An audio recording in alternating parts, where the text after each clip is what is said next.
Okay, so how do we start the kiln? We're going to pretend that this is completely full and stacked. You want to make sure that the top of your projects do not go taller than the rim of the kiln. Over here on this side of the room, I have a yardstick, and I usually put it across the kiln like that just to make sure that none of my projects are reaching that high. You want to make sure that they're about an inch away from the bottom of the yardstick. All right, so our pretend kiln is now loaded. You are going to close it up. So I have to put down the phone to do that. Here, yeah, I don't think I can, sorry. So you push down and over on this guy, and then slowly lower it. You do not need to latch this, but if you want to, you can. Then you come over here, and in case the program was not stopped, the one that happened right before you loaded the kiln, I always start by just pressing the word stop and making sure that it's completely cleared out of whatever program was put in prior. Then what you're gonna do is you're gonna hit cone fire, which is right here, hit it one time.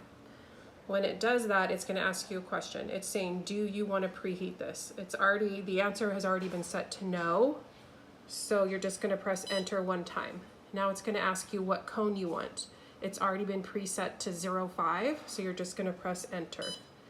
It's asking you what speed you want. When it gets to the speeds, you do have some options.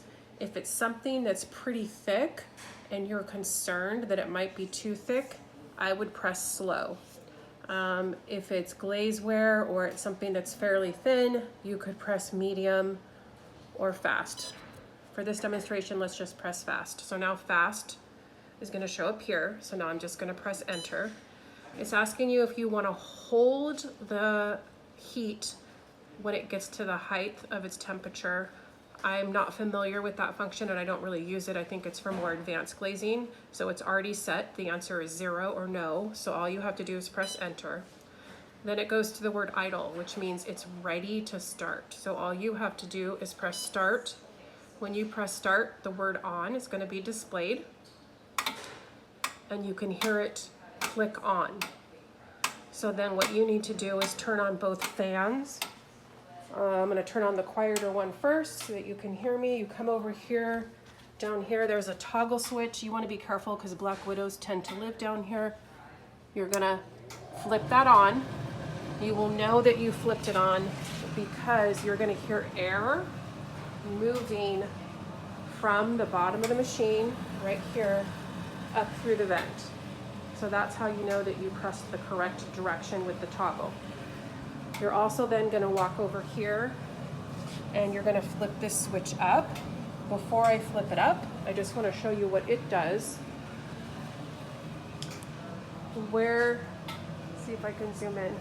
Where that aluminum pipe goes up through the roof, there's also a motor up there. And that will open up those slats and it will help suck the heat that's going to start developing in the room, and from the kiln it'll help suck that up.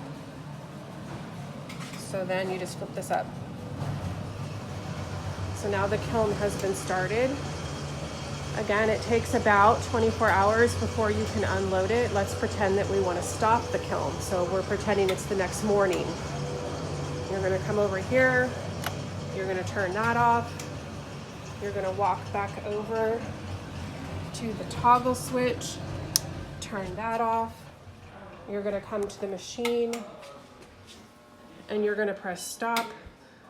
You only have to press it once. For some reason, I've gotten in the habit of just doing it a couple times, probably because I'm not paying attention to what it actually said. So that is now stopped. And then if you latch this, you're going to unlatch it. If you have short arms or the kiln is very hot, you're going to want to, well, put your phone down because it's going to take 2 arms. My arm is not long enough to get it open any further than that, and it has to go all the way to the back. If you're taller, then maybe your arm will reach. Otherwise, what I have to do is with my phone put down, I grab the handle with one arm and I grab this bar kind of to support it with my hand. with the other arm and then slowly lift it up. And that should do it.